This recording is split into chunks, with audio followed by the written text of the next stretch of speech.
Welcome to my channel. In this video you will show global version original, brand new top best-selling smart 3D printer large product on AliExpress, with discount price product number 1. When you want to build a large format 3D printer, you can't just scale up the design of a desktop machine. In an excellent 4-part build series, videos after the break, Dr. D-Flow takes us through all the engineering challenges he had to contend with when building a 3D printer with a 4x4x4 feet, 1.2 meters cube print volume. For such a large print volume, you won't be printing with a 0.4 millimeters nozzle. The heart of the printer is a commercial massive dimension MDPH2 pellet extruder, capable of extruding 1 kilogram of plastic per hour through 1.5 millimeters to 5 millimeters nozzles. To feed the extruder, Dr. D-Flow used a Venturi vacuum system to periodically suck pellets from a large hopper. The system is driven by compressed air, which can introduce moisture back into the carefully dried pellets. To reduce the humidity levels, the compressed air passes through a series of vertical aluminum tubes to allow moisture to condense and drain out the bottom motion platform to move it. Dr. D-Flow went with a stationary bed design,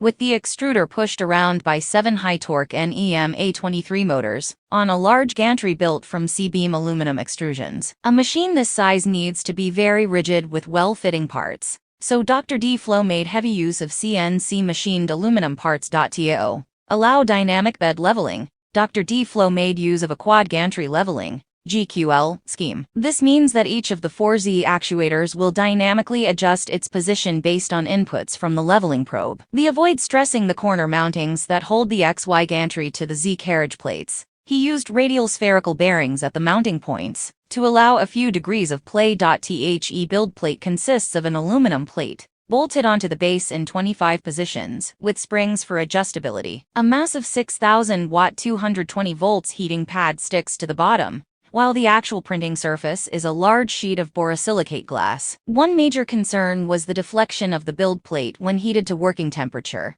but with all the adjustment options, Dr. D-Flow was able to get height variation down to about 0.25 millimeters. This is within the acceptable range when printing with layer heights of 1 millimeter or more. We've featured large-scale 3D printers in the past, but none are quite as big. The University of Maine's building size 3D printer that can print a motorboat in one piece. About a year ago, Autodesk showed off one of the most innovative filament printers in recent memory. Project Escher is your basic Cartesian filament printer, but with a twist. It has 5 heads. These print heads work together to build large objects very quickly. Autodesk open source the design of the Escher, and now it's made it into commercial production, thanks to Titan Robotics. The Cronus, which uses the same software as Project Escher, is big. Each of these gantries is driven by closed-loop servo motors and fancy ball screws, producing a total build volume of 773x 303x 203. This open-air version is printing in PLA. If you want to use it with materials where ambient temperature is an issue,